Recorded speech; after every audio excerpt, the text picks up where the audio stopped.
தமிழகமெங்கும் கிளைகள் கொண்ட Annamal institute of hotel management and hospital management படிப்பில் சேர்வதற்கான அட்மிஷன் நடைபெறுகிறது.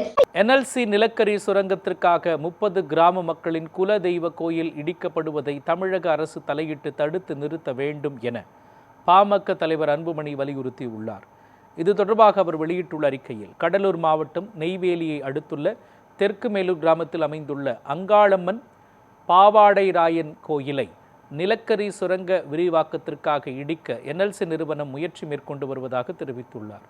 கோயில் அதே பகுதியில் நீடிப்பதால் என்எல்சிக்கு எந்த பாதிப்பும் ஏற்பட போவதில்லை என்று தெரிவித்துள்ள அன்புமணி, அதே நேரத்தில் கோயில் இடிக்கப்பட்டால் லட்சக்கணக்கான மக்களின் இறை நம்பிக்கை பாதிக்கப்படும் என குறிப்பிட்டுள்ளார். இவற்றை கருத்தில் கொண்டு கோயிலை இடிக்கும் முடிவை என்எல்சி நிறுவனம் கைவிட வேண்டும் என அன்புமணி வலியுறுத்தியுள்ளார்.